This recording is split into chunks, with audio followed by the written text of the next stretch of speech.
ఇక డీటెయిల్స్ చూసుకున్నట్లయితే హైదరాబాద్ శిల్పకళ వేదికలో నిర్వహించిన కార్యక్రమంలో సర్వేయర్లుగా శిక్షణ పొందిన అభ్యర్థులకు లైసెన్సులు పంపిణీ చేశారు.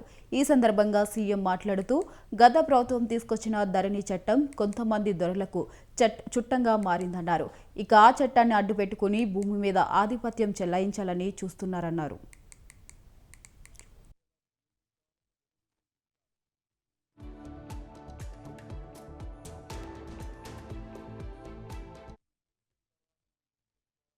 అనే చట్టం కొద్ది మంది దొరలకు చుట్టంగా మారింది. ఈ ధరణి దరిద్రం ఒక ఎంఆర్ఓను పెట్రోల్ పోసి తగలబెట్టిన చరిత్ర ఈ తెలంగాణలో ఉంది. ఈ ధరణి దరిద్రం ఇబ్రహీంపట్నం ప్రాంతంలో జంట హత్యలకు కారణమైంది. ఈ రకంగా ధరణి దోపిడీ గురించి ధరణి చట్టాన్ని అడ్డం పెట్టుకొని ఈ భూమి మీద ఆధిపత్యం చెలాయించి దోసుకోవాలనుకున్న దొరలకు మొన్న జరిగిన ఎన్నికల్లో ప్రజలు గుణపాఠం చెప్పి బంగాళాఖాతంలో విసిరేసిండ్రు. ఈనాడు తెలంగాణ రాష్ట్ర ప్రభుత్వం భూ సమస్యలకు శాశ్వత పరిష్కారం చూపించాలి.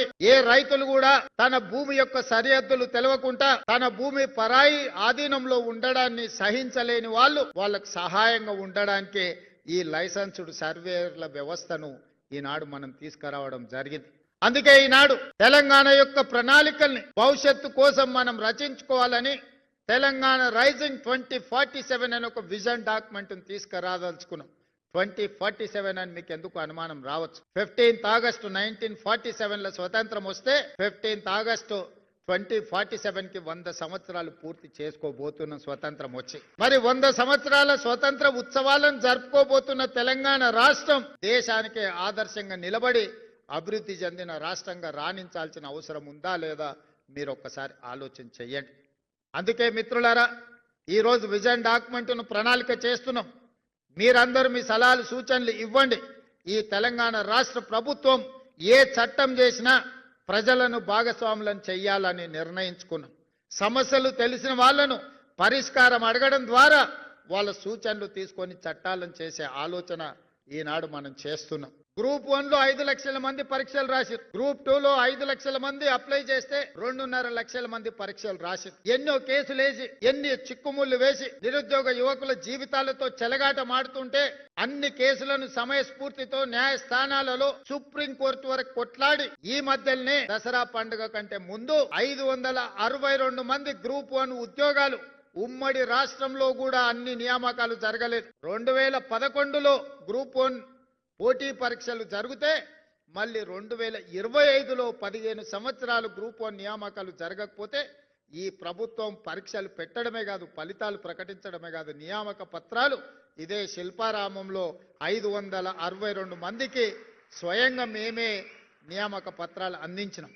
ఒక మంచి పరిపాలనకు ప్రభుత్వ వ్యవస్థకు మంచి పేరు తేవాల్సిన తెలంగాణ పబ్లిక్ సర్వీస్ కమిషన్ ఒక రిహాబిలిటేషన్ సెంటర్ గా అక్కడ దందాలకు అడ్డాగా మారింది. అందుకే ఈ ప్రభుత్వం వచ్చిన తర్వాత తెలంగాణ పబ్లిక్ సర్వీస్ కమిషన్ ని ప్రక్షాళన చేసినాం. నూతన చైర్మన్లను సభ్యులను నియమించినాం. మొదటి సంవత్సరంలోనే 60,000 ప్రభుత్వ ఉద్యోగ నియామకాలు చేపట్టి లెక్కలు తప్పుతాయి, లెక్క పెట్టడానికి అవకాశం ఉండదు అని అనుకున్న వాళ్ళకు ఎల్బీ స్టేడియంలో ఎక్కడైతే మాకు ఉద్యోగ ప్రమాణ స్వీకారం చేసినామో అక్కడనే మొదటి సంవత్సరంలో ఈ 60,000 ప్రభుత్వ ఉద్యోగ నియామక పత్రాలు అందించి 4 కోట్ల తెలంగాణ ప్రజల సాక్షిగా మొదటి సంవత్సరంలో 60,000 ఉద్యోగ నియామకాలు ఇచ్చినాం.